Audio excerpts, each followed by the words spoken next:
आज के इस सत्र विश्व के देशों में हिंदी स्थिति और संभावनाएं और विशेषकर नई पीढ़ी के संदर्भ में, इस सत्र में मैं आप सभी का स्वागत करता हूं। जैसा कि आप देख रहे हैं कि विश्व में हिंदी की स्थिति, जिस तरह उसका विस्तार हुआ है, जिस तरह उसका प्रचार प्रसार हुआ है, और विशेषकर आप देखेंगे कल एक पुस्तक भी हमारे उद्घाटन सत्र में जारी हुई, जिसका संपादन भी मैंने ही किया है, 65 देशों में हिंदी की स्थिति।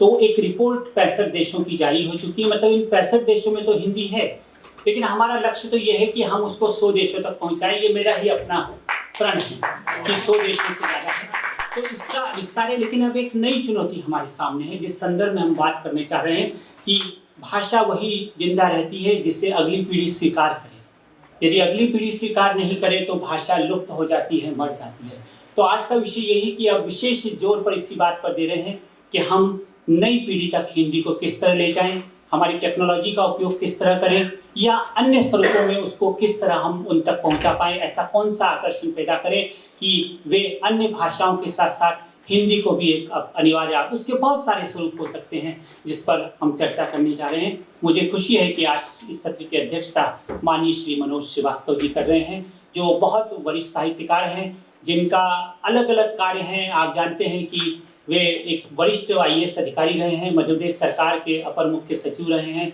और उनका रामकथा पर तो इतना बड़ा कार्य है, कई खंडों में है, और भी उनका बहुत लंबा परिचय है। लेकिन मैं आज परिचय केवल 2-3 लाइन में ही दूंगा, क्योंकि समय बचाना है, हमें सुनना आदत है। इसके साथ ही हमारे बीच केंद्रीय हिंदी संस्थान भारत सरकार के निदेशक आदरणीय श्री सुनील कुलकर्णी जी भी वक्ता में हैं। तो मैं सबसे पहले चाहूँगा कि मैं एक का परिचय और स्वागत भी साथ साथ कराता जाता हूँ। तो सबसे पहले हमारे अध्यक्ष मनोज श्रीवास्तव जी के स्वागत के लिए मैं हमारी उप कुलपति कहें, हमारी आदरणीय संगीता जी से निवेदन करूंगा कि वे सभी का स्वागत करें। ये उत्तरीय, इसके साथ विश्व रंग का ये प्रतीक चिन्ह, और उत्तरी भी है उसके साथ। जय जी, धन्यवाद। मैंने देखा नहीं, धन्यवाद, बहुत स्वागत है। तो उन्होंने कुछ बातें भी कही थी, उनके भी स्वागत के लिए मैं अनुरोध करूँगा। अभी थोड़ी देर में आरती लोकेश जी आ जाएंगी, जो UAE से हैं। इसके बाद डॉक्टर कृष्ण कुमार झा, जो मॉरिशस से हैं, और मॉरिशस के जो महात्मा गांधी हिंदी संस्थान है, उसके वे हिंदी विभाग के अध्यक्ष भी हैं, उनका भी स्वागत है। उसके पश्चात डॉक्टर वीर बहादुर महतो, जो नेपाल से पधारे हैं, और बहुत हिंदी को लेकर और अन्य सामाजिक कार्यों में भी वो सक्रिय हैं, उनका भी स्वागत आदरणीय संगीता जी करती हैं। और डॉक्टर दीप्ति अग्रवाल, जो भारत से हैं लेकिन उन्होंने गिरमिटिया देशों पर काम किया है, उनका भी स्वागत के लिए अनुरोध कर रहा हूँ।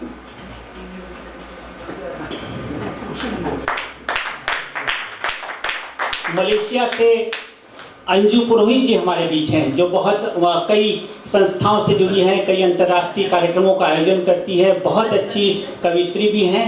तो मैं उनके स्वागत के लिए भी आदरणीय संगीता जी से अनुरोध करूंगा कि वे स्वागत करें अंजू पुरोहित जी का। अंजू पुरोहित जी मलेशिया से पधारी हैं।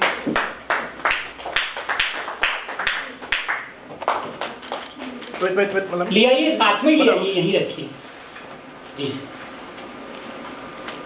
इसके बाद मैं अनुरोध करूंगा कि वे जवाहर कर्नावट का स्वागत करें।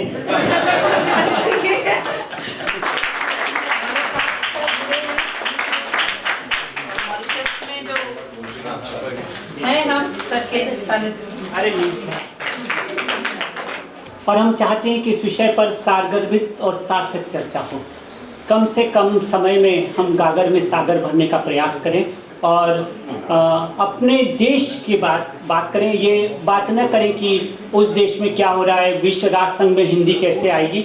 ये अपने देश तक इसको, या जैसे आदरणीय कुलकर्णी जी हैं, उनका तो पूरा वैश्विक स्वरूप है। कितने देशों के विद्यार्थी, मैं समझता हूँ कोई ऐसा विद्यार्थी नहीं होगा जो केंद्रीय हिंदी संस्थान में विदेश के न पढ़ा हो। तो मैं आप सबसे पहले मैं शुरुआत करना चाहूँगा डॉक्टर वीर बहादुर महतो, जो नेपाल से आए हैं, और लगभग समय जो है 6 से 7 मिनट रहेगा।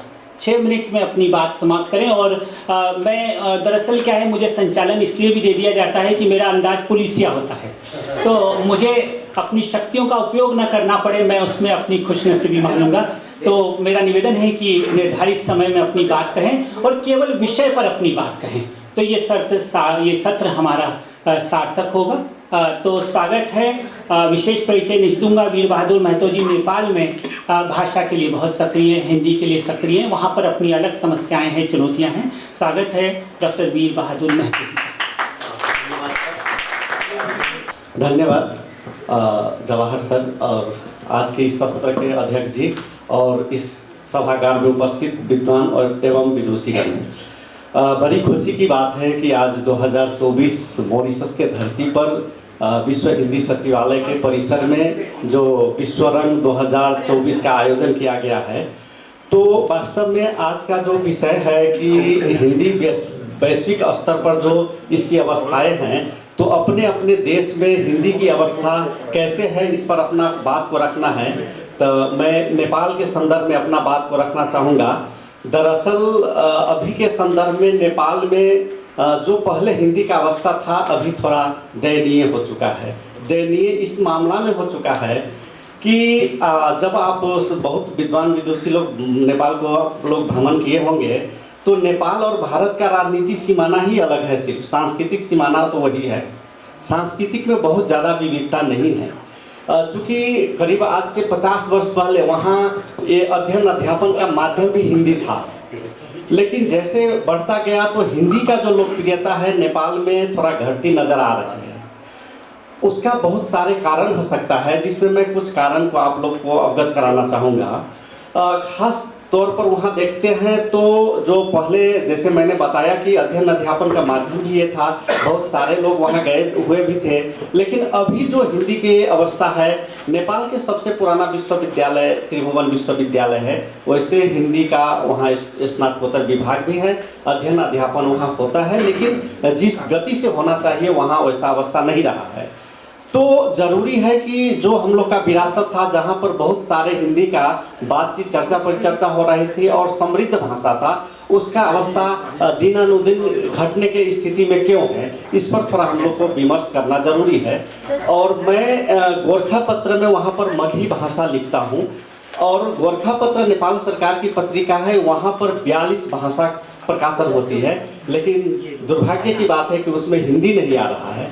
हम लोग प्रयासरत है कि जितना जल्दी हो हिंदी को लेकर भी उस गोरखापत्र में नेपाल सरकार उसको जगह दे, और ज़रूरी है कि उसके लिए हमारे जो हम लोग अपने देश में हिंदी का तमाम संस्थाएं हैं उससे तो प्रयासरत है ही।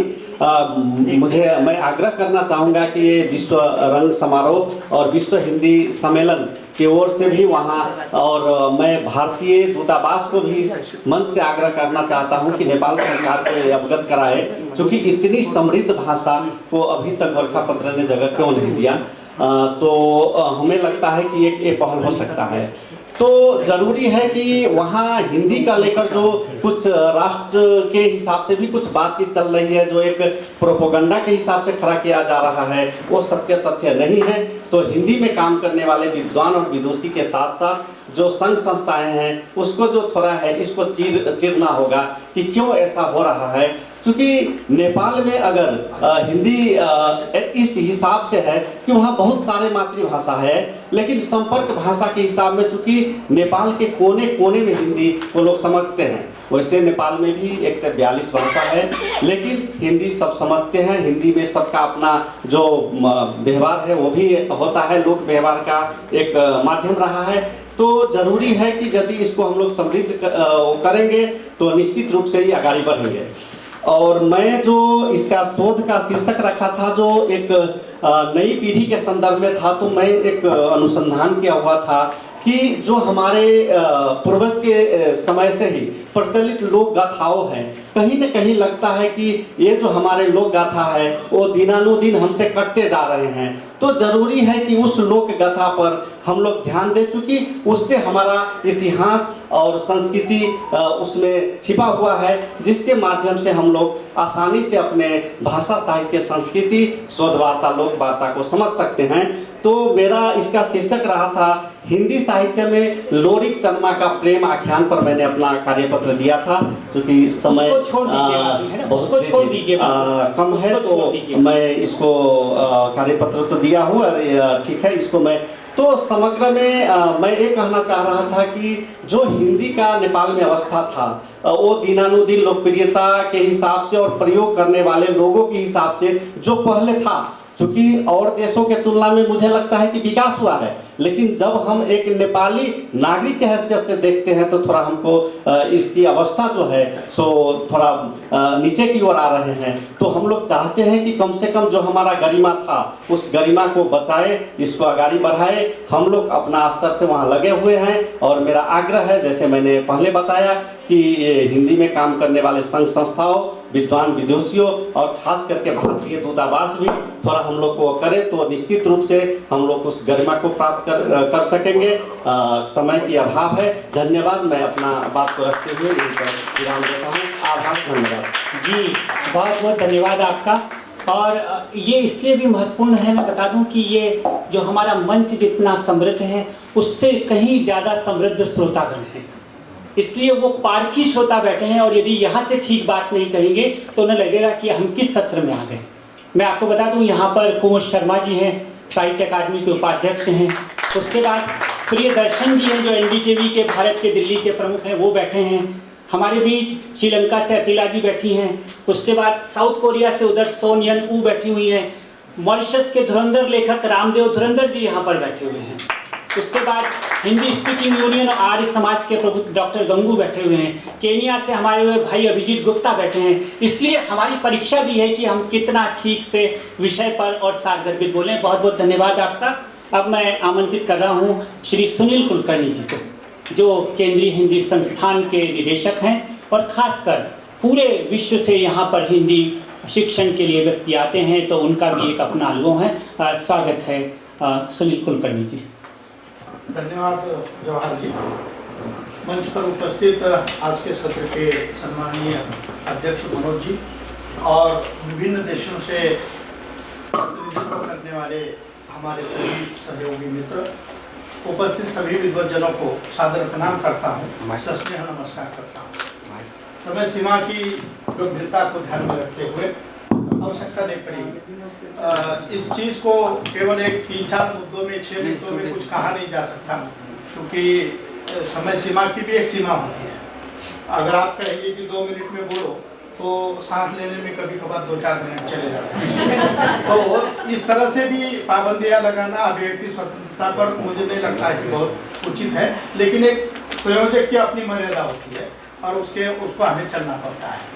मैं केवल निदेशालय की दृष्टि से या हमारा जो केंद्रीय हिंदी संस्थान आगरा है उस दृष्टि से वैश्विक स्तर पर हिंदी की स्थिति या विभिन्न देशों में हिंदी की स्थिति क्या है उसको लेकर मैं एक 4-5 मुद्दे आपके सामने रखना चाहता हूँ। जैसे कि आप सबको विदित होगा कि केंद्रीय हिंदी संस्थान आगरा में जो लगभग प्रतिवर्ष 100 विद्यार्थी मेरे आने के पहले 1 वर्ष के लिए प्रशिक्षण के लिए आते थे और वो 4 प्रकार की प्रमाण पत्र अभ्यासक्रम का अध्ययन जो है वो वहाँ करते थे। एक सर्टिफिकेट कोर्स होता था जो बेसिक हिंदी के बारे में उनको बताता था, फिर उसके बाद डिप्लोमा होता था, उच्चतर डिप्लोमा होता था और पीजी डिप्लोमा। ऐसे 4 पाठ्यक्रम केंद्रीय हिंदी संस्थान के द्वारा विदेशी विद्यार्थियों के लिए पढ़ाए जाते रहे हैं और वो लगभग 70 साल से हम लोग पढ़ा रहे हैं और उसमें से अब तक केंद्रीय हिंदी संस्थान ने 15,000 से अधिक विदेशी विद्यार्थियों को प्रशिक्षित किया है।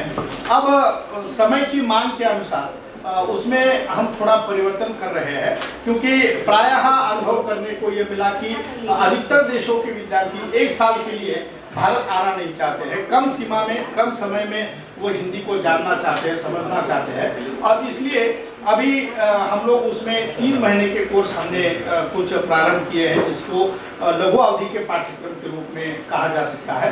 तो वो अब हम प्रारंभ कर रहे हैं। हाल ही में हमने वेस्ट इंडीज़ के साथ एक अनुबंध किया है। वेस्ट इंडीज़ में जो विद्यार्थी है समर वैकेशन में वो बेसिक हिंदी का नॉलेज पाना चाहते थे और उनकी अपनी मर्यादा थी, वो यहाँ आने के लिए तैयार नहीं थे। तो ऐसे में हमने एक एग्रीमेंट अनुबंध किया है कि वो ऑनलाइन पद्धति से हम उनको पढ़ाएंगे और बेसिक हिंदी लगभग एक 70 तासिकाएँ उनकी निर्धारित की गई है। सप्ताह में 1 घंटा 3 घंटा में, सप्ताह में 1 दिन में 3 घंटे उनकी पढ़ाई होगी। एक वेस्ट इंडीज के साथ का अनुबंध अभी हाल में हमने पूरा किया है। हांगकांग में जो स्थिति है, हांगकांग के कुछ विद्यार्थियों को जो 8वीं 9वीं 10वीं कक्षा में पढ़ते हैं और 12वीं तक उनकी जो पढ़ाई होती है, अब तक केम्ब्रिज विश्वविद्यालय उसका जो परीक्षा का प्रश्न पत्र सेट करता था, उसका मूल्यांकन करता था और रिजल्ट डिक्लेयर करता था। पर कुछ कारणों से केम्ब्रिज ने उस अनुबंध को समाप्त किया और हाई कमीशन के माध्यम से ये बात केंद्रीय हिंदी संस्थान तक आई कि आप उसमें क्या सहयोग दे सकते हैं। तो अभी हमने हांगकांग के विद्यार्थियों के लिए हाई कमीशन को हमारा पाठ्यक्रम दिया, उनके सामने प्रस्ताव रखा कि ये हम पाठ्यक्रम चलाते हैं और इस दृष्टि से आपके लिए जो योग्य होगा तो आप उसमें से आप चयन कीजिएगा। तो हमारा जो डिप्लोमा का पाठ्यक्रम है ये उन्होंने चयन किया और अब हांगकांग के साथ भी हम एग्रीमेंट कर चुके हैं और उनकी परीक्षाएं भी जो है केंद्रीय हिंदी संस्थान आगे करेगा। तीसरा जो मुद्दा यहाँ वैश्विक स्तर पर जो अत्यंत महत्वपूर्ण है कि हमने देखा कि जैसे जैसे हिंदी की राजनीतिक नेतृत्व के द्वारा हिंदी का प्रचार और प्रसार किया जा रहा है या प्रत्यक्ष व्यवहार में जैसे जैसे उपयोग में हिंदी लाई जा रही है, उसका एक इम्पैक्ट जो है वो वर्ल्ड लेवल पर या विश्व स्तर पर बहुत अच्छा हमको देखने को मिला है।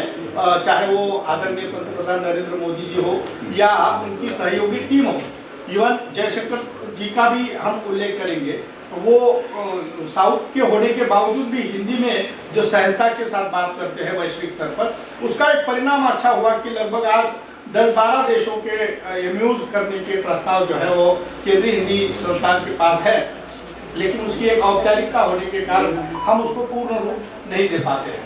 अभी समय के अनुसार जो बदलाव हम महसूस कर रहे हैं कि एक समय था कि ये लोग एक साल के लिए आने की मानसिकता बना रहे थे। आप सबके जानकारी के लिए बता दूं कि भारत सरकार की छात्रवृत्ति इन लोगों को मिलती है, निःशुल्क सारी व्यवस्था भारत सरकार के द्वारा की जाती है, आने से लेकर पुनः वापस जाने तक का सारा दायित्व संस्थान का रहता है और इस बीच कुछ मेडिकल एक्सपेंसेस भी हुआ तो वो भी सारा खर्च जो है वो केंद्रीय हिंदी संस्थान उठाता रहा है। स्वतंत्र विदेशी छात्रों के लिए एक छात्रावास और छात्राओं के लिए एक स्वतंत्र छात्रावास की व्यवस्था केंद्रीय हिंदी संस्थान आगरा में है। दूसरा जो अभी जवाहर जी ने कहा कि लेटेस्ट स्थिति क्या है, तो जैसे एक मांग हमें विदेश मंत्रालय से आई थी कि मध्य एशिया के जो राजदूत है या तो डिप्लोमेट्स है, उनके लिए आप एक पाठ्यक्रम तैयार कीजिएगा और उनकी जो ज़रूरतें हैं कार्यालयीन हिंदी को लेकर, पत्राचार को लेकर या अन्य उनकी जो संपर्क की भाषाओं को लेकर, तो लगभग उनके लिए भी हमने एक पाठ्यक्रम तैयार किया है और अभी कल परसों उसका उद्घाटन या लोकार्पण उसका हुआ है और वो प्रारंभ हो चुका है और दिल्ली में स्थित लगभग 10-12 डिप्लोमेट्स जो है वो उस कोर्स में उन्होंने प्रवेश लिया है और वो भी अब हम प्रारंभ कर रहे हैं। इसके अलावा दिल्ली केंद्र पर हमारा ICSSR के माध्यम से जो हमको प्रतिवर्ष बैच मिलता है वो लगभग 25 के विद्यार्थी वहाँ पढ़ते हैं और जो कोर्स आगरा में चलाए जाते हैं वही लगभग दिल्ली केंद्र पर भी चलाए जाते हैं। दिल्ली केंद्र पर इसके अलावा हम सेल्फ फाइनेंस डिपार्टमेंट में भी सेल्फ फाइनेंस के पद्धति से भी या स्वयं वित्त पोषित पाठ्यक्रम भी चलाते हैं। उसमें भी हमने देखा कि ये इस बात का परिचायक है कि आज भी हिंदी की डिमांड कितनी है। ऐसा नहीं है कि जहाँ एक और ऐसा लग रहा है कि भारत में हिंदी पढ़ने वालों की संख्या कम हो रही है, वही हम बार बार इस बात को अनुभव कर रहे हैं कि वैश्विक स्तर पर हिंदी की मांग जो है वो बहुत बड़ी हुई है और केवल मांग बड़ी नहीं है तो बड़ी हुई मांग को रोजगार में परिवर्तित करने की क्षमता भी जो है और बाजार में बहुत अधिक मात्रा में विकसित हुई है। क्योंकि विश्व स्तर पर हमने देखा कि जैसे जैसे भाषा का महत्व वैश्विक पटल पर ज़्यादा बढ़ जाता है, तकनीकी के माध्यम से तकनीकी में हिंदी ने जो प्रगति की है और ट्रांसलेशन में अनुवाद में जो हिंदी की भूमिका रही है या इंटरनेट पर हो, गूगल पर हो या अन्य तकनीकी माध्यमों को लेकर, भाषा प्रौद्योगिकी को लेकर आप बात करेंगे तो उसमें हिंदी के साधन, हिंदी के फॉन्ट, हिंदी के सॉफ्टवेयर इतनी विपुल मात्रा में उपलब्ध हो रहे हैं कि हिंदी आज भले ही हम अपने हिंदी को यहाँ राष्ट्रभाषा का दर्जा नहीं दे पाए हो संवैधानिक दृष्टि से, लेकिन विश्व की भाषा, विश्व बाजार की भाषा, विश्व संपर्क की भाषा के रूप में निश्चित रूप से पूरे विश्व ने हिंदी को स्वीकार किया है और उसी के तहत हमको कुछ पाठ्यक्रमों में परिवर्तन करना पड़ेगा। एक और बात मैं संक्षेप में कहना चाहता हूँ कि जैसे जैसे हम बाहर जाते हैं विश्व के अनेक देशों की ये मांग है कि कोई एक आधिकारिक जो कोर्स है कि जो प्रमाण पत्र अभ्यासक्रम हम चाहते हैं, तो मैं आप सबसे निवेदन करना चाहूँगा कि हमारे जितने भी कोर्स हैं वो भारत सरकार के द्वारा संचालित होते हैं, शिक्षा मंत्रालय से उसको मान्यता प्राप्त है। और अगर कोई आप सर्टिफिकेट कोर्स करते हैं, डिप्लोमा कोर्स करते हैं, उच्चतर डिप्लोमा करते हैं या पीजी डिप्लोमा करते हैं, तो आप कहीं पर भी उस सर्टिफिकेट का जो है वो लाभ उठा सकते हैं। दूसरा, अभी समय की आवश्यकताओं को ध्यान में रखते हुए हमने जैसी नई शिक्षा नीति आई है, तो नई शिक्षा नीति के अनुरूप हमने 4 ईयर डिग्री प्रोग्राम भी प्रारंभ किया है। ये सुखद और संयोग की बात है कि केंद्रीय हिंदी संस्थान आगरा अब कुछ ही क्षणों में या 2-3 महीने में डीम्ड टू डिस्टिंग्विश्ड यूनिवर्सिटी का स्टेटस जो है वो भारत सरकार के द्वारा संस्थान को मिलने वाला है। और जैसे ही उसके लिए जो आवश्यक है वहाँ 12 डिपार्टमेंट हमने प्रस्तावित किए हैं और सारे भाषा को लेकर है, हिंदी भाषा को केंद्र में रखकर विभागों का संयोजन और प्रबंधन किया गया है, जिसमें भाषा विज्ञान स्वतंत्र रूप से 4 ईयर डिग्री प्रोग्राम में पढ़ाया जाएगा। भाषा प्रौद्योगिकी 4 year degree programme, 1 year PG, 2 year PG और पीएचडी प्रोग्राम भी वहाँ चलाया जाएगा। उसके बाद अनुवाद और आशु अनुवाद, ट्रांसलेशन एंड इंटरप्रिटेशन का भी 4 ईयर डिग्री प्रोग्राम जो आज विश्व में कहीं पर भी नहीं है, लेकिन वहाँ आगरा में अगले शैक्षणिक सत्र से वो भी हम शुरू करने वाले हैं। उसके अलावा हिंदी और भारतीय भाषाएं हैं, एक स्वतंत्र विभाग है। भारतीय संस्कृति और विविध कलाओं का अध्ययन, ये भी हमने ये है। तो ये स्थिति हमें इस बात को सूचित करती है कि आने वाले दिनों में विश्व की जो भी मांग है, जैसे कि कल बात उठी थी कि उसको लेकर, परीक्षा को लेकर, लैंग्वेज टेस्ट को लेकर, तो उसमें भी हम बहुत आगे बढ़ चुके हैं। और जैसे कल कहा गया है कि पहले ये दायित्व अंतर्राष्ट्रीय हिंदी विश्वविद्यालय वर्धा को दिया गया था, लेकिन 2-3 सालों में, 4 सालों में उसमें बहुत उन्नति नहीं हुई और इसलिए पुनः एक बार हम उस दृष्टि से तैयार कर रहे हैं लैंग्वेज टेस्ट का। KHSL के नाम से हमने उसको डिज़ाइन किया है और अब उसका भी लॉन्चिंग जो है वो धीरे धीरे हम तुरंत करने वाले हैं। जो स्थिति विश्व स्तर पर आज हिंदी की हमको देखने की मिली है, पूरा डेटा हमने लिख कर लाया था, लेकिन उसको हम समय अभाव के कारण आपके समक्ष रखेंगे नहीं। जवाहर जी के मांग का पूरा सम्मान करते हुए मैं बस केवल इतना ही कहना चाहता हूँ कि भाषा ही हमारी मनुष्य की पहचान है और भाषिक विविधता जो पहले ही भारत देश में रही है, उसके बारे में प्राय कहा जाता है कि यहाँ इतनी भाषिक विविधता है कि यहाँ 4 कोस पर पानी बदले 8 कोस पर वाणी। ये हमारी भाषिक समृद्धता का परिचय था। वैसे ही विश्व स्तर पर आज हिंदी का जो मांग बढ़ रहा है, टेक्नोलॉजी की दृष्टि से, रोजगार की दृष्टि से, उस दृष्टि से हमने हमारे कोर्स डिजाइन करने की आवश्यकता है जो कि उनमें से रोजगार मिले।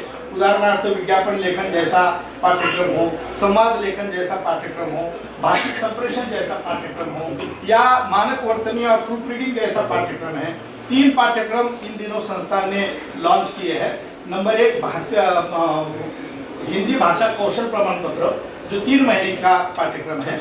उसके बाद मानक वर्तनी और प्रूफ रीडिंग का 3 महीने का है और एक ट्रांसलेशन का है जो भारतीय भाषा से हिंदी में और हिंदी से भारतीय भाषाओं में। इस प्रकार के 3 कोर्स हमने नए सिरे से लॉन्च किए हैं। डिप्लोमैट्स के लिए मैंने आपको कहा, हांगकांग के लिए मैंने आपको कहा, और अभी वेस्ट इंडीज का फॉर्मूला अगर हमारा सक्सेस होता है ऑनलाइन का, तो ये प्रयोग हम वैश्विक स्तर पर करने वाले हैं। इसलिए किसी भी देश को अगर ऐसा लगता है कि मुझे आधिकारिक प्रमाण पत्र अभ्यासक्रम कहीं से करना है, तो आप सादर आमंत्रित है। इतना ही मैं अपनी बात कहना चाहूँगा। आपने मुझे समय दिया, बोलने का अवसर दिया, इसलिए पुनः आपके प्रति नमस्कार करता हूँ, आपके प्रति जी आदरणीय कुलकर्णी जी, आपका बहुत बहुत धन्यवाद। और आपने आज के जो विषय है उसको वास्तव में एक सार्थक दिशा प्रदान की है कि नई पीढ़ी के लिए पूरे वैश्विक स्तर पर हिंदी के लिए कार्य कर रहा है। आपका बहुत बहुत धन्यवाद।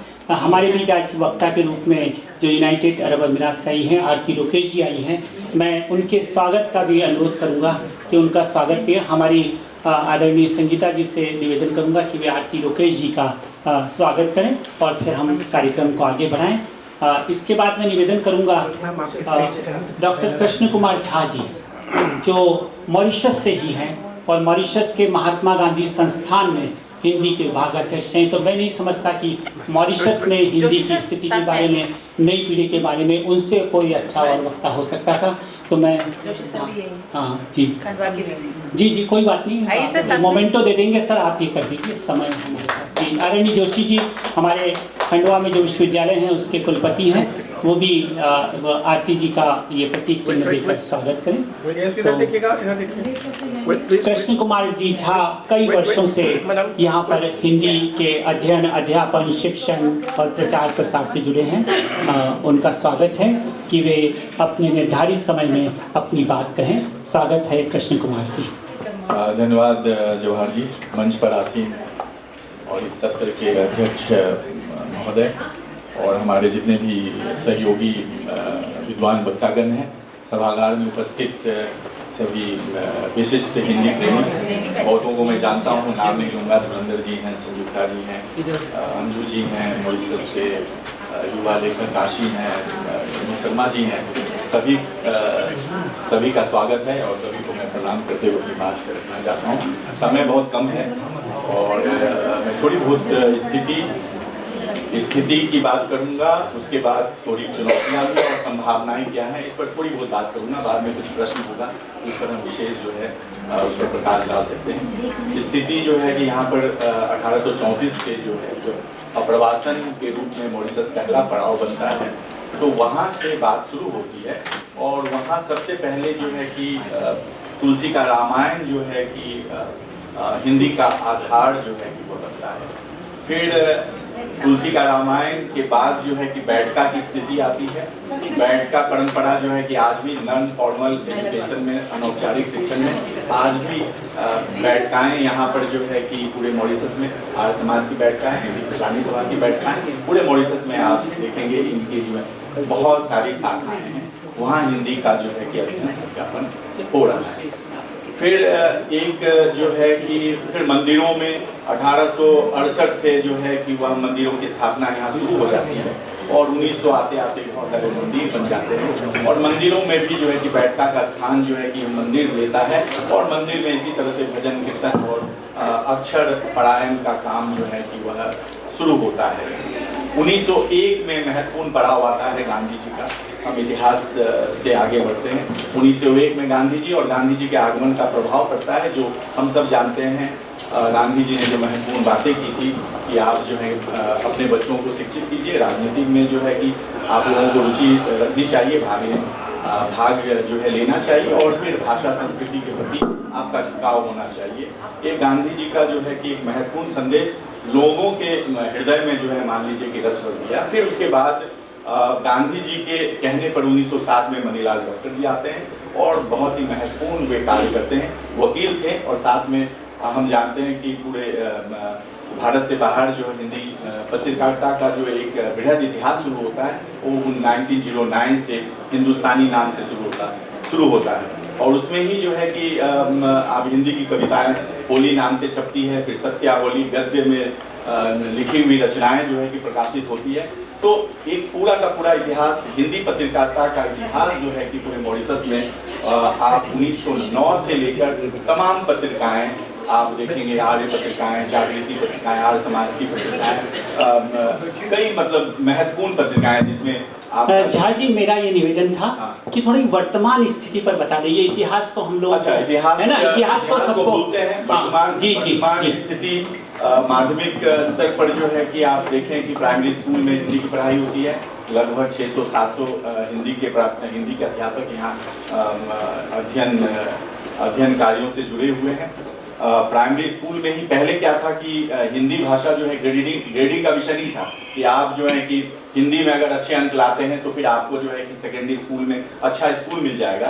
पर 2004 में जो है कि वह लागू होता है कि अगर आप कई विषयों में अगर हिंदी भी आपका विषय है और हिंदी में आप अच्छे अंक लाए हैं तो उसको जो है कि आपके जो है माध्यमिक स्तर पर प्रवेश का जो है कि वह आधार माना जाएगा। एक महत्वपूर्ण पड़ाव 2004 में यहाँ हिंदी माध्यमिक स्तर पर जो है हिंदी की पढ़ाई होती है, जिसको हम यहाँ बोलेंगे ग्रेड 7 से लेके ग्रेड 13 तक हिंदी की पढ़ाई होती है यहाँ पे। और विश्वविद्यालय स्तर पर जहाँ मैं कार्य कर रहा हूँ वहाँ पर BA स्तर पर जो है कि प्रथम वर्ष में आप लगभग 30 से 35 छात्र जो है कि प्रवेश लेते हैं। तो BA BA स्तर पर हिंदी की पढ़ाई होती है, MA स्तर पर हमारे यहाँ हिंदी की पढ़ाई होती है। पर MA में चूँकि शुल्क बहुत ज़्यादा देना पड़ता है, लगभग आप 170-75 हज़ार मॉरिशन रुपीज़ लेते हैं, किंतु फिर भी बच्चे जो हैं लगभग 5-10 बच्चे जो हैं कि हमें मिलते ही हैं। और TGC की हम लोग जो है कि यहाँ पर जो टीचर्स ट्रेनिंग है, वो टीचर्स ट्रेनिंग प्राइमरी स्कूल से TTP के रूप में है, उसकी ट्रेनिंग हम देते हैं। फिर जो है कि जो माध्यमिक स्तर के जो लोग एजुकेटेड बनते हैं उनके लिए भी हम लोग PGC ट्रेनिंग देते हैं, जो collaborate to MI Mauritius Institute of Education है, उसके साथ हमारा कोलैबोरेशन है और उसके तहत जो है कि यहाँ अध्ययन अध्यापन का कार्य हम करते हैं। एक महत्वपूर्ण बात जो हमारी संस्थान में जो है कि जो हिंदी के क्षेत्र में जो कार्य हो रहा है, ये अगर देखें तो ऐसी स्थिति में आपको दिखेगा कि हिंदी बच्चे तो यहाँ सब ठीक से पढ़ लिख रहे हैं, बहुत अच्छी स्थिति है। माध्यमिक स्तर में भी अगर आप देखें तो माध्यमिक स्तर में भी जो है कि अगर हम प्रतिवर्ष का आंकड़ा देखें वो ऐसी का हो तो उसमें भी आपको कमोवेश वही दिखेगा कि 2000-2500 बच्चे भाग लिए हैं, 100-200-300 का बस अंतर दिखेगा, मतलब वही स्थिति है अगर ग्राफ शुरू से लेकर अगर देखें। प्राथमिक स्तर पर यहाँ पढ़ाई जो है कि 1934 के बाद जो है कि आप चलें और विधिवत रूप से 1954 के बाद माध्यमिक यहाँ पर जो है कि प्राइवेट सेकेंडरी स्कूल है जिसका इतिहास अपना पुराना है और यहाँ पढ़ाई जो है कि आप 1944 के बाद शुरू होती है। पर 1976 में माध्यमिक स्तर पर जो सरकारी जो है माध्यमिक विद्यालय है वहाँ पर पढ़ाई होती है। 5 शिक्षकों की नियुक्ति होती है 1976 के आसपास। धुरंधर जी, संजुक्ता जी, मुझे क्या मेरे ख्याल से अगर डेट मेरा सही है तो 76 के आसपास 5 और अभी जो है कि बहुत सारे अध्यापक कार्य कर रहे हैं। महत्वपूर्ण बात जो है कि मैं टेक्स्ट बुक राइटिंग से भी जुड़ा हुआ हूँ और हमारे यहाँ पर जो है कि न्यू पाठ्यक्रम के अनुरूप ग्रेड 1 से लेकर ग्रेड 7 तक के पाठ्यक्रम भी हम लोग बनाए हैं और ग्रेड 7 से लेकर ग्रेड 9 जो है जिसको हम NCF बोलते हैं, नेशनल करिकुलम फ्रेमवर्क, उसमें भी हमने पाठ्यक्रम का निर्माण किया है। सब कुछ अच्छा है। आप देखेंगे कि हमने जो है कि 10 पाठ हमने रखे हैं क्योंकि आपको जो है कि यहाँ पर क्लासेस जो है कि 2 ही मिलती है क्योंकि हिंदी यहाँ वैकल्पिक विषय के रूप में पढ़ाई जाती है, वो अंग्रेजी और फ्रेंच की तरह कंपलसरी भाषा नहीं है। एक बड़ी समस्या तो एक ही है, आपको जो है कि विद्यालयों में जो है कि हिंदी के लिए जो है प्रतिदिन कक्षा नहीं मिलती है, आपको सप्ताह में 2 दिन का ही समय मिलता है, उसमें आपको अपनी बात रखनी है। इसलिए हमारा जो पाठ्यक्रम है वह 10 पाठ हमने रखे हैं और जितने भी पाठ हैं सभी मॉरिशन परिवेश से लिए गए पाठ हैं, उसमें सभी जीवन मूल्यों की पाठ हैं, जो नए विषय हैं उनको हमने लिया है। सब कुछ होने के बावजूद भी जो स्थिति जो है कि क्या है कि जो मैं फील कर रहा हूँ जो यहाँ रहते हुए और जो मैं देख रहा हूँ कि यहाँ जो परीक्षा का जो पैटर्न है, जो MES जो है इसको निर्धारित करता है, उसका अपना बोर्ड है और कैम्ब्रिज से संबंध पर मेरे ख्याल से 10वीं तक जो है कि वो माध्यमिक जो है यहाँ बोर्ड के रूप में वही करता धरता है। तो मैं यहाँ पर देखा हूँ चाहे वह प्राथमिक स्तर की परीक्षा हो या माध्यमिक स्तर की परीक्षा हो, मूल रूप से जो हमारा जड़ प्राथमिक स्तर का होना चाहिए वहाँ पे सब कुछ व्याकरण सम्मत है। ज़्यादातर जो है कि परीक्षा पद्धति जो है व्याकरण सम्मत है। तो एक बड़ी समस्या, जब आप रोचक पाठ दे रहे हैं, बहुत अच्छी बातें कर रहे हैं, अपने परिवेश से जुड़ी हुई बातें कर रहे हैं, उसमें जीवन मूल्यों की बातें कर रहे हैं, तो उससे बच्चे जो उसके आधार पर आप कुछ पूछते ही नहीं है। तो किताब जो है कि आपने पाठ्यक्रम बनाया, सब कुछ उसमें है, पूरी की पूरी जो है कि उसमें आपने नई तकनीक की बात कर रहे हैं, नई चीज़ें उसमें अलग अलग आप MCQ अलग तरह के जितने भी शॉर्ट प्रश्न, लंबे प्रश्न, सब कुछ होने के बावजूद भी उससे कुछ भी नहीं पूछा जाता है। एक तो बड़ी समस्या यहाँ मुझे दिखती है और दूसरी सबसे बड़ी समस्या है जो सब कुछ होते हुए भी आर्य समाज का अपना इतिहास है, आज भी आर्य समाज सक्रिय है। हिंदू महासभा 1925 से आज भी हिंदू महासभा सक्रिय है। सनातन धर्म टेम्पल फेडरेशन वो आज भी सक्रिय है। हिंदी पचानी सभा 1926 से 1935 और आज भी हिंदी पचानी सभा सक्रिय है। विश्व हिंदी सचिवालय बन गया। सब कुछ होने के बावजूद भी एक फिर भी कहीं ना कहीं कुछ लगता है मिसिंग है। जो मैं सोचा अभी कुछ दिन पहले हमने जो है कि जो बहुत बड़ा नाम है वासुदेव विश्वनाथ जो हैं, पहले भी ये भारत से जो लोग पढ़ के आए थे वो भी जो है कि हिंदी के विकास के प्रेरणा स्तंभ थे।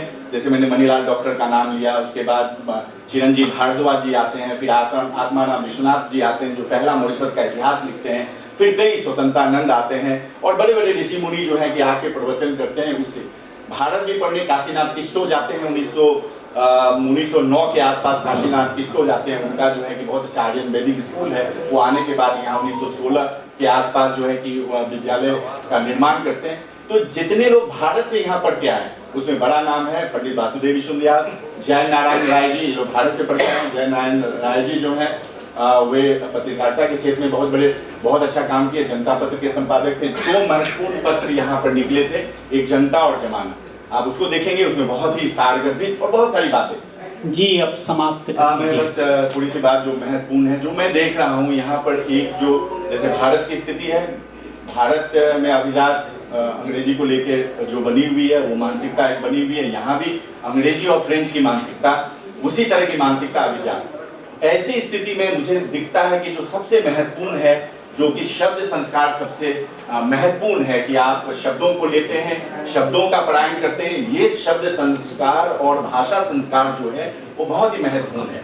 शुरू से निम्न मतलब आप देखेंगे कि निम्न माध्यमिक स्तर जैसे कि बच्चे 3 साल या 4 साल या बैठ गाँव में, मुझे लगता है कि कहीं न कहीं बच्चों में जो है वो शब्द संस्कार और भाषा संस्कार को विकसित करने की आवश्यकता है। उसकी जगह जो है एक मानसिकता जो है फ्रेंच और अंग्रेजी का प्रभाव और जो हम देख सकते हैं पाश्चात्य संस्कृति का प्रभाव हमारे मानस पर कहीं न कहीं जो है प्रभुत्व बना लिया है।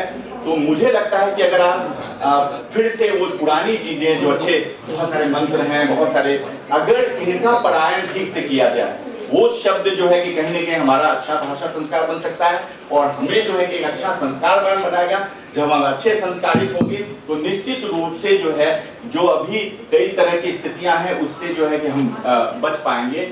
एक तो ये महत्वपूर्ण, दूसरी चीजें टेक्नोलॉजी की तमाम तरह की बातें हैं, संभावनाएं बहुत हैं। हमारे यहाँ भी जो है कि हम विश्वविद्यालय में जो है टेलको प्रोजेक्ट है जिसमें हम टेक्नोलॉजी इनेबल बेस्ड लर्निंग की बात करते हैं, उसका भी काम हो रहा है। माध्यमिक स्तर पर भी जो है समय समय पर जो है सांकोली प्रोजेक्ट है और कई तरह के हमने जो है कि ओपन एजुकेशनल रिसोर्सेज हम जो है कि वीडियो लर्निंग, ये तमाम चीजें हम देते आए हैं और उसके नजदीक भी हैं। कई तरह की समस्याएं हैं मानकीकरण को लेकर हमारे यहाँ जो है, मैं आपको बता दूं मानकीकरण की बात का उसमें जो है कि अगला सत्र भी मुझे शुरू करना है तो मैं क्षमा चाहूंगा जी।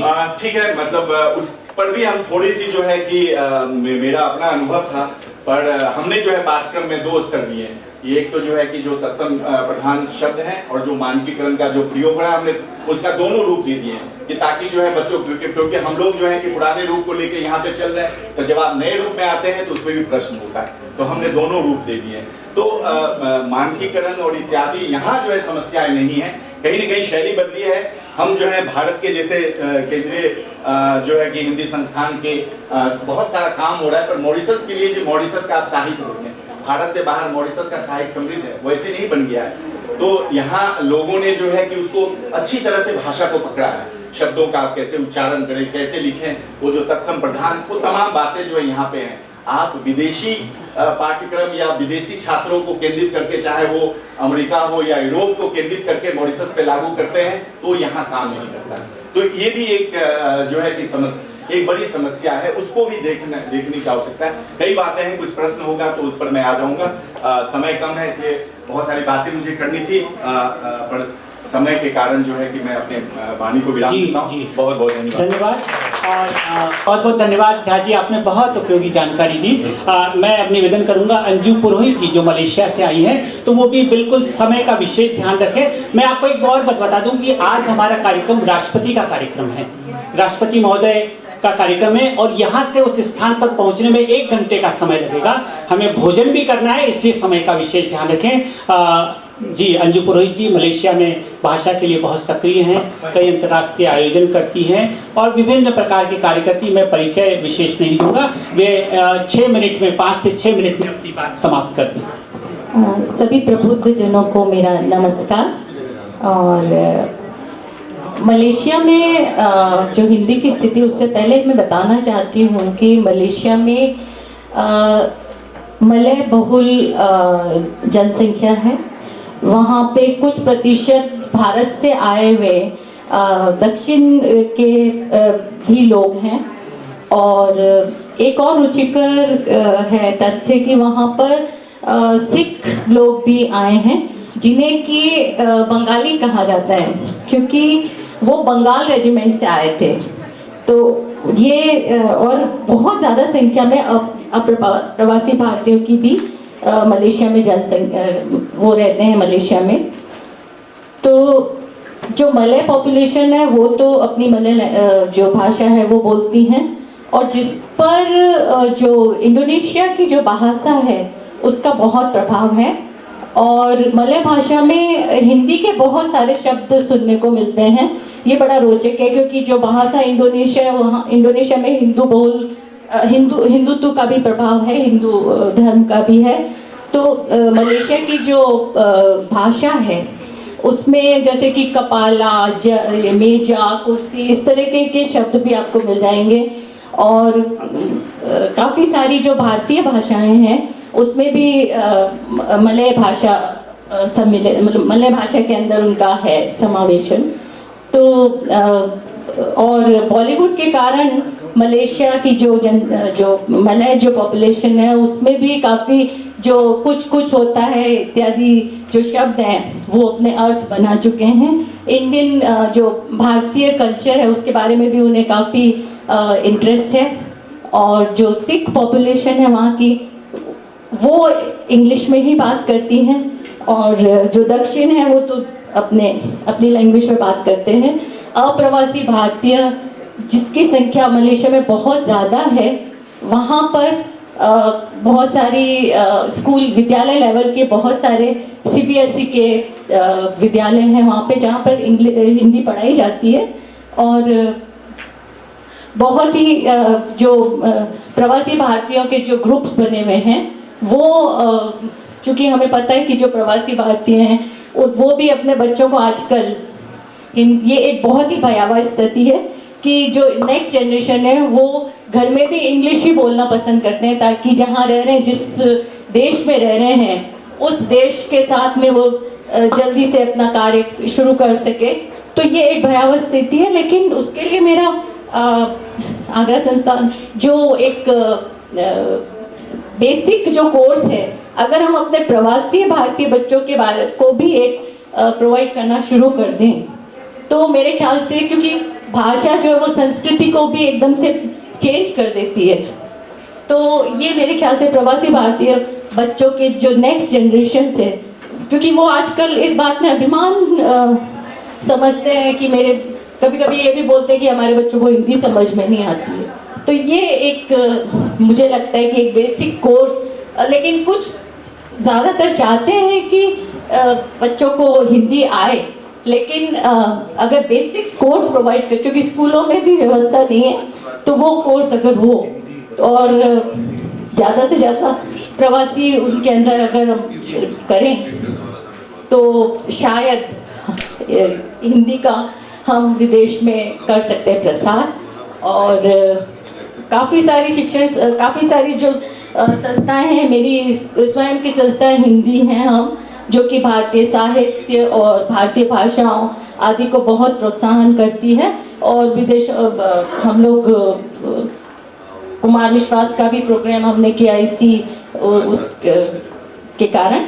और तो मलेशिया में जो हिंदी है उसकी स्थिति काफ़ी मतलब वहाँ बहुत ज़्यादा नहीं बोली जाती है।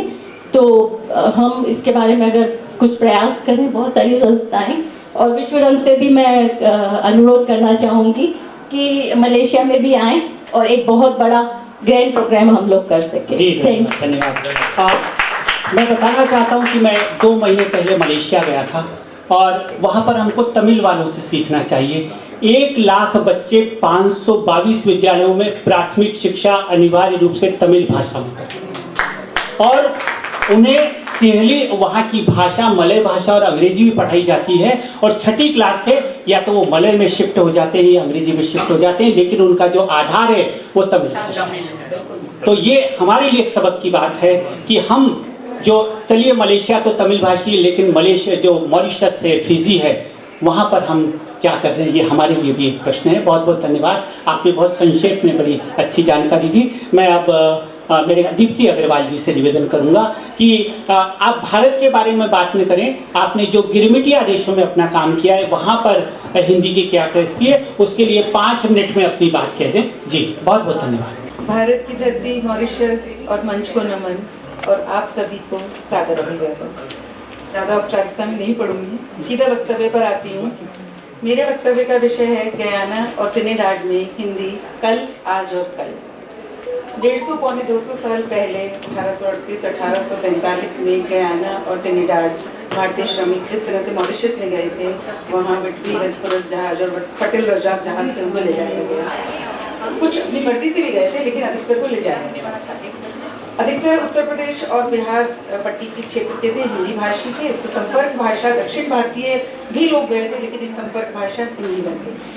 अवधी और भोजपुरी मिश्रित थी, तो वो अपनी भाषा को मानक हिंदी से थोड़ा सा हीन मानते थे और टूटल फुटल, अइल गइल, पूर्णिया, प्लांटेशन, बागानी हिंदी, इस तरह के नामों से वो उसको सुशोभित करते थे।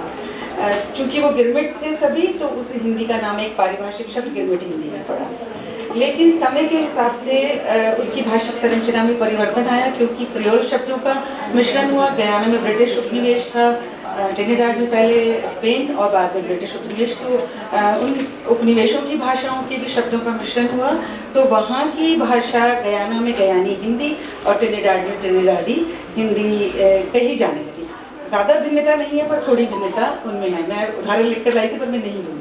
अच्छा, धीरे धीरे क्योंकि अधिकतर श्रमिक अशिक्षित थे, तो मौखिक साहित्य वहाँ हुआ और मौखिक लोकगीत और लोक कथाओं का प्रचार प्रसार वहाँ होने लगा। जितने भी श्रमिक थे वो अपने बच्चों को वहाँ शिक्षा देना चाहते थे, तो बैठिका में रामचरितमानस के माध्यम से और उसके बाद वहाँ दाई समुदाय, खिलावनी समुदाय जो थे, वो जो स्त्रियाँ वहाँ के श्रमिक, भारतीय श्रमिक महिलाओं के बच्चों की देखभाल करती थी, वो उन्हें शब्द सिखाती थी। और बाद में कनाडा के प्रेस्बिटेरियन चर्च ने भारतीयों को ईसाई धर्म में परिवर्तित करने के लिए वहाँ उन्होंने बाइबल का और कुछ बाइबल के भजनों का हिंदी में अनुवाद किया। मुझे अपने शोध के दौरान जब मैं वहाँ की यात्रा पर गई थी, तो एक गीतमाला मिली, पुस्तक मिली, जिसको हिंदी बाइबल की है वो हिंदी में अनुवाद उन्होंने किया गया है और एंड्रयू गयादीन जी ने उसमें भजन लिखे थे। तो इस तरह से हिंदी शिक्षण चल रही थी, लेकिन धीरे धीरे बढ़ते बढ़ते कुली स्कूल जो कहलाते थे वो स्कूल विमुख होने लगे हिंदी से। उसके बाद आर्य समाज, सनातन धर्म, कबीरपंथी, शिवपंथी और पंडित काउंसिल, उन्होंने हिंदी बच्चों को हिंदी शिक्षा का आजकल जो भार उन्होंने संभाला। इस तरह से साहित्य की उपलब्धता बहुत ज़्यादा नहीं हो पाई, पर फिर भी ऐसा नहीं है साहित्य रचा नहीं गया है, क्योंकि बाद में शिक्षित हो गए थे, साहित्य रचा बहुत गया है, ढूंढने की ज़रूरत है। मुझे अपने शोध के दौरान 3 बहुत उपयोगी पुस्तकें मिली हैं। एक गयाना के लाल बिहारी शर्मा जी की डमरा फाग बहार, जो मुझे लंदन लाइब्रेरी में मिली है। दूसरी जो मैंने गीतमाला बताई, और एक चौताल रंग बहार जो मुझे अभी फिलहाल में मिली है, मैं उस पर काम कर रही हूँ। तो वो खोजने की आवश्यकता है। ऐसा नहीं है हमारे भारतीयों ने उस समय साहित्य रचा नहीं था, उसकी उपलब्धता अभी इतनी नहीं हो पा रही है। अगर हम वर्तमान की बात करें कि वर्तमान में वहाँ हिंदी की क्या स्थिति है, क्योंकि एक समय में वहाँ हिंदी बोलचाल की भाषा में पूर्णतया थी, लेकिन धीरे धीरे समाप्ति की तरफ हुई। वर्तमान में बोलचाल की उसमें हिंदी नहीं है, लेकिन उनकी भाषा में हिंदी के बहुत सारे शब्द हैं, खाने पीने के शब्द हैं, छोटे, भांजे, मांझे, कूटे, भगवान में शिव, लक्ष्मी, गणेश, पार्वती, इस तरह के शब्द। जब मैं ट्रिनिडाड की यात्रा पे गई तो मैंने गले में माला पहनी हुई थी, तो एक 80 वर्षीय वृद्धा अम्मा जी मुझे कहती हैं, गलीहर नीक लागे। हाँ, गलीहर मतलब गले का हार, तो गलीहर नीक लागे। तो और खाने की भाषा में पोशाक, इनमें हिंदी के शब्दों की काफ़ी भरमार है। बॉलीवुड गाने, भजन, उनको सबको कंठस्थ याद है। आप कोई गाना बोलिए और सब जगह वहाँ पर मंदिर में भजन, दुकानों पर भजन और बॉलीवुड गाने चलते हैं, कंठस्थ याद है, लेकिन उन्हें उनके अर्थ नहीं मालूम।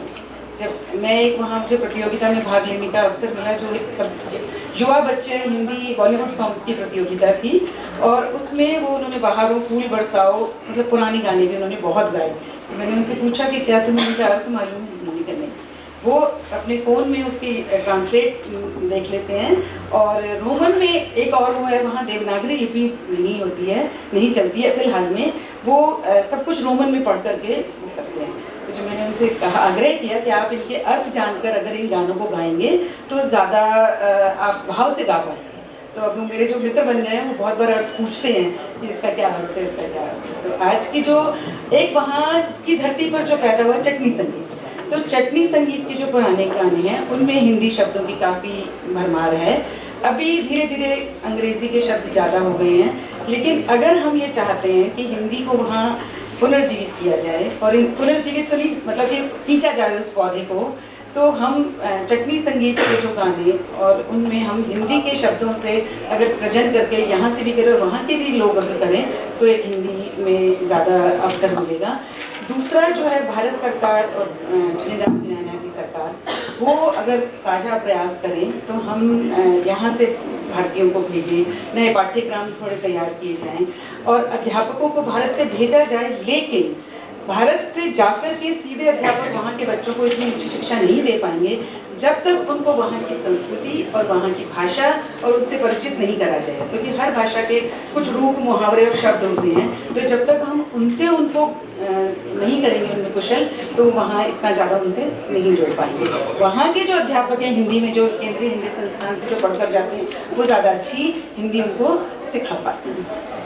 जी धन्यवाद। अब फिर चर्चा हम चाय पे कर लेंगे। जी जी बहुत धन्यवाद। अब अंतिम वक्ता के रूप में आरती लोकेश जी हैं, जो संयुक्त अरब अमीरात से आई हैं। हमने उनका विस्तृत परिचय दिया था और वो मेरे सबसे पास बैठी है, तो मेरी पीड़ा को सबसे ज़्यादा वही समझती हैं, मैं समझता हूँ। तो मैं उनसे निवेदन करूँगा कि 5 मिनट में अपनी बात कहें। स्वागत है, क्योंकि आपको फिर कल भी आपका हमने काव्य पाठ बहुत अच्छा सुना था। स्वागत है जी। बहुत बहुत धन्यवाद जवाहर जी, और सभी प्रबुद्ध जनों को मेरा प्रणाम। और मैं अभी सभी का वक्तव्य सुन रही थी, तो मैं सबसे पहले तो ये कहूँगी कि जहाँ जहाँ भारतीय जा बसे, जहाँ जहाँ भारतीय जा बसे, यत्र तत्र सर्वत्र है हिंदी, और संस्कृति के राजदूत हम, हमारा पहचान पत्र है हिंदी। तो हम जहाँ जाते हैं अपनी हिंदी साथ ले जाते हैं, और यूएई में तो अंग्रेज़ों के ज़माने से भारतीय बसे हुए हैं, तो हिंदी वहाँ पर आम बोलचाल की भाषा की तरह से है। और खाली मैं भारतीयों की बात नहीं करूँगी कि चाहे वो केरला से, गुजरात से, महाराष्ट्र से, बंगाल से, कहीं से भी आए हों, हिंदी को अपनी संपर्क भाषा के रूप में इस्तेमाल करते हैं। बल्कि उसके अलावा उससे आगे बढ़कर नेपाल, श्रीलंका, बांग्लादेश, भूटान जो हमारे पड़ोसी देश हैं, वो भी संपर्क भाषा के रूप में हिंदी में व्यवहार करते हैं। और उसका एक बड़ा कारण ये है कि वहाँ पर श्रमिक वर्ग जो है वो बाहर से ही आता है, क्योंकि जो वहाँ के स्थानीय लोग हैं, अमीराती लोग हैं, वो जैसा नाम है अमीराती, वो अमीर लोग ही हैं। तो श्रमिक वर्ग जब बाहर से आता है तो वो हिंदी को एक तरह से संपर्क भाषा के रूप में चुनता है। और उसी का ये एक बहुत अच्छा सुखद परिणाम है कि 2019 में जो यूएई की राजधानी है आबू धाबी के न्यायालय ने हिंदी को आधिकारिक तीसरी भाषा के रूप में हिंदी को स्वीकार किया।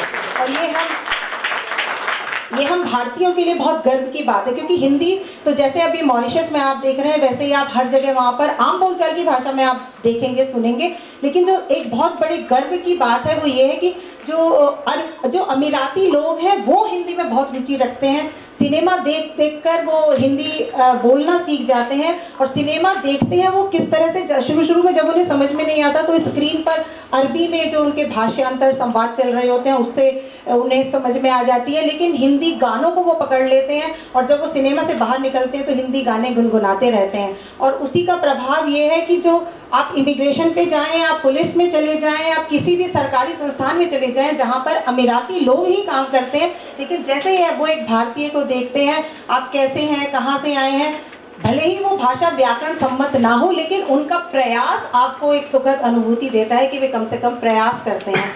और सबसे बड़ी एक और खुशी की बात जो है कि वहाँ पर एक अमीराती शायर हैं जो हिंदी, अंग्रेज़ी, उर्दू और हिंदी चारों भाषाओं में पूरे अधिकार के साथ रचना करते हैं।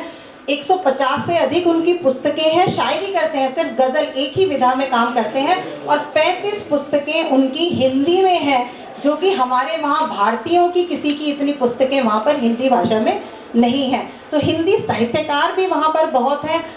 80-90 साहित्यकार तो हमारे समूह से ही जुड़े हुए हैं। और विश्व रंग को मैं इस बात के लिए खास तौर पर धन्यवाद करूंगी कि जब हमने विश्व रंग के लिए कार्यक्रम करने शुरू किए तो हमने सारे साहित्यकारों को एकजुट करना शुरू किया और उनको एक तरह से मंच मिला।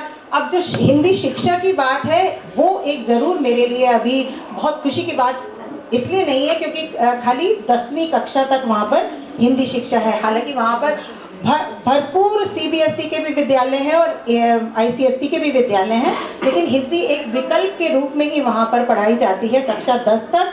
तो जिस तरह से आपको हिंदी पढ़ने के लिए छात्रों को मिल जाती है, हिंदी अध्यापक मिलना उतना सरल नहीं है। और उसका भी एक कारण यही है कि 11वीं 12वीं में हिंदी वहाँ पर नहीं है। कोई विश्वविद्यालय वहाँ पर ऐसा नहीं है जो कि आपको हिंदी विषय पढ़ने के लिए BA और MA करने के लिए और PhD करने के लिए आपको वहाँ पर एक स्थान जो है उपलब्ध कराता हो। तो यही एक मेरी गुजारिश है और इस मंच से मेरी एक यही आशा है कि शायद हम वहाँ पहुँच पाएँ जहाँ हम पहुँचना चाहते हैं। हिंदी की पत्रिकाएं भी हैं वहाँ, समाचार पत्र नहीं है। तो इसी के साथ ही मैं अपने वक्तव्य को विराम दूंगी और विस्तृत चर्चा हम बाद में करेंगे। धन्यवाद। बहुत बहुत धन्यवाद आरती रुपेश जी। आरती जी ने हमारी जो 11 प्रवासी साहित्यकारों की जो UAE की पुस्तक है उसका संपादन किया और विश्व रंग का उद्देश्य केवल समस्याएं को देखने के साथ साथ उसके समाधान का भी भविष्य में रहेगा, इसके प्रति मैं आपको आश्वस्त करता हूं। और अब मैं अध्यक्षीय वक्त के लिए आदरणीय मनोज जी से निवेदन करता हूं। मनोज जी इतने विद्वान हैं कि वो घंटों बोल सकते हैं। मैं उनसे निवेदन करूंगा कि वे अपना अध्यक्षीय वक्त दें ताकि हम अगले सत्र के जो हमारे यहाँ संचालक खड़े हैं, आदरणीय वक्ता हैं, उनको हम यहाँ पर स्थान दे सकें। बहुत बहुत धन्यवाद। सबसे पहले तो मैं आप सभी वक्ताओं को जो है बधाई दे दूं। आप लोगों ने बहुत अपने अपने देश की स्थिति बताई।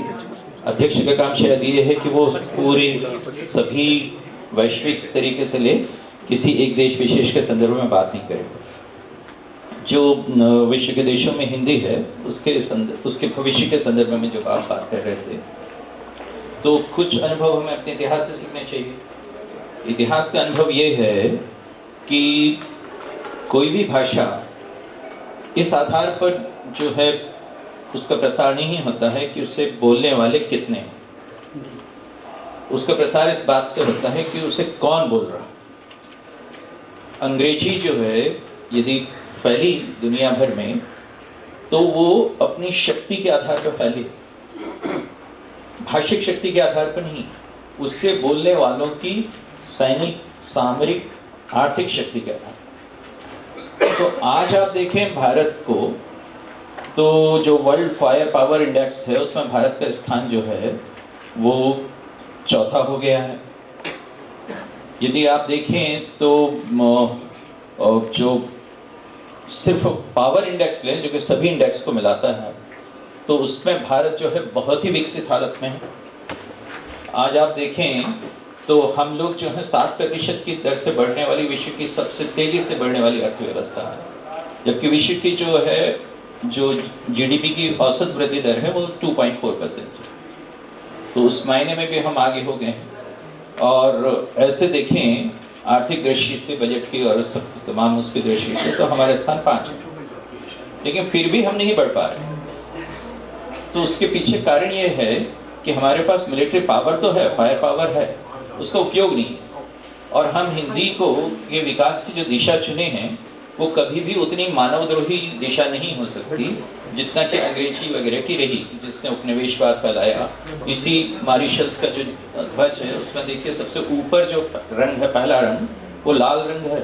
वो लाल रंग जो है उन पूर्वजों के रक्त का रंग है, हमारे पूर्वजों का, जो कि यहाँ पर बिखरा।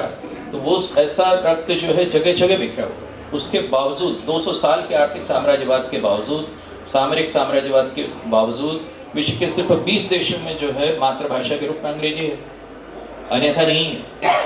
और ऐसे देखा जाए द्वितीय भाषा के रूप में तो भी कुल मिलाकर विश्व के 36% देश ऐसे हैं जो कि द्वितीय भाषा के रूप में या प्रथम भाषा के रूप में अंग्रेजी को बोल रहे हैं। हमें अपने विकास का रास्ता उस तरह से चुनना ही नहीं, वो हम उतने मानवद्रोही हो ही नहीं सकते। जो हिंदी है, जो उसका फैलना उस एक अलग ही तरह से हुआ।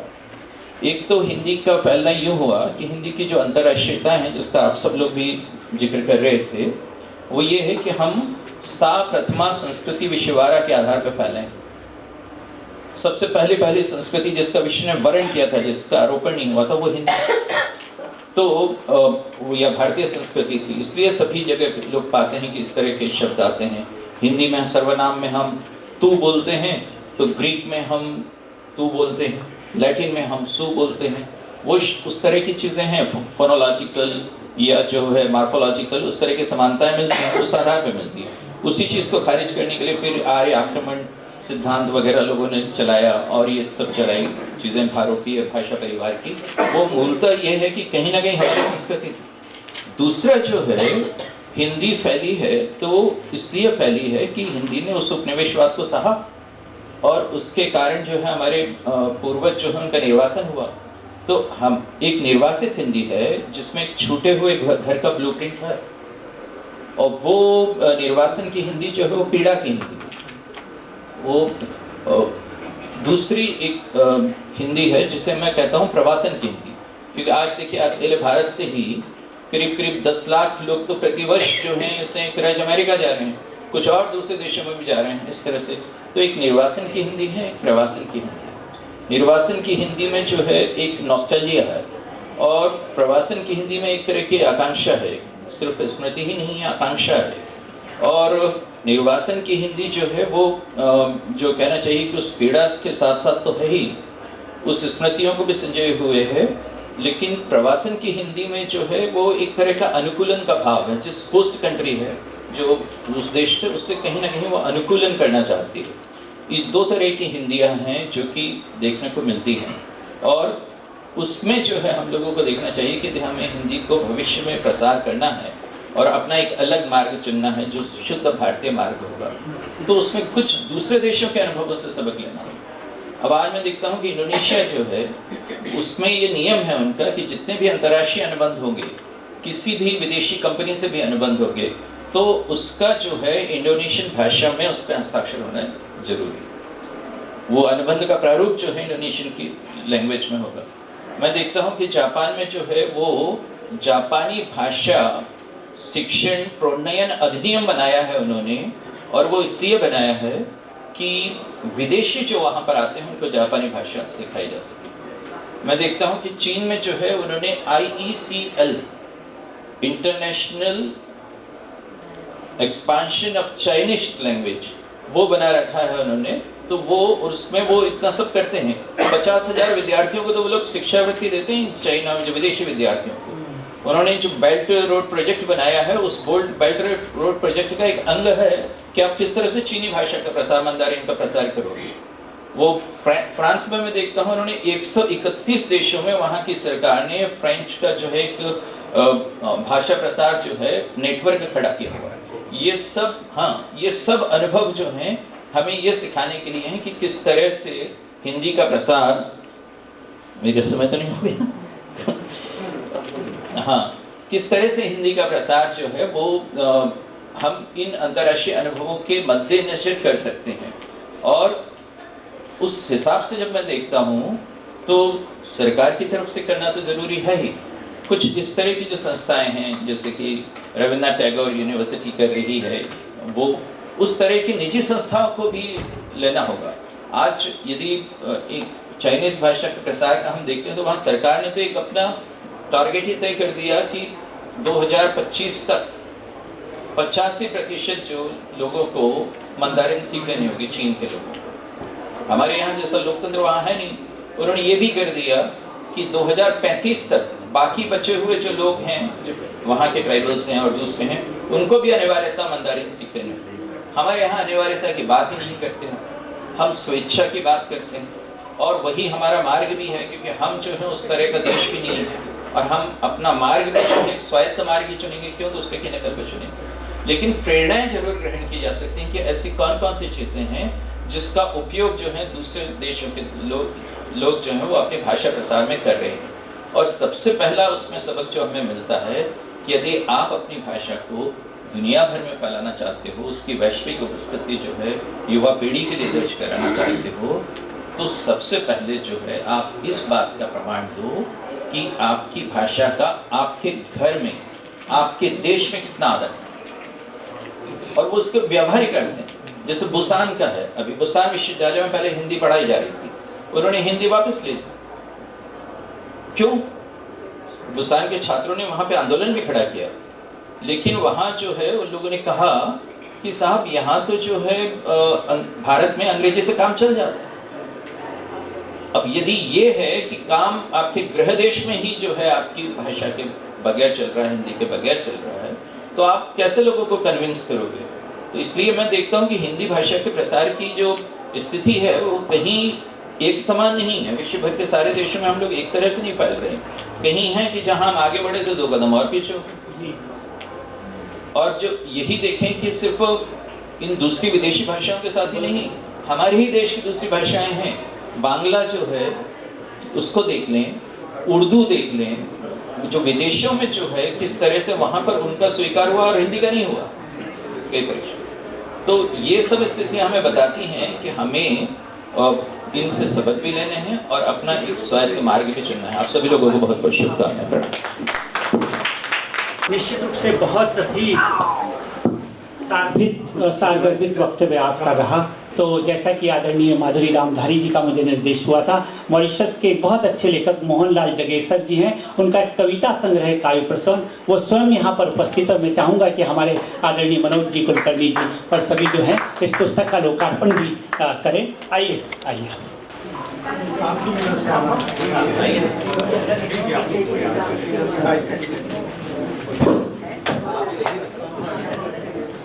बहुत बहुत बधाई हो मोहनलाल जगेसर जी को इस विश्व रंग के मंच पर मॉरिशस की धरती पर आयोजन हो रहा है। इस पुस्तक का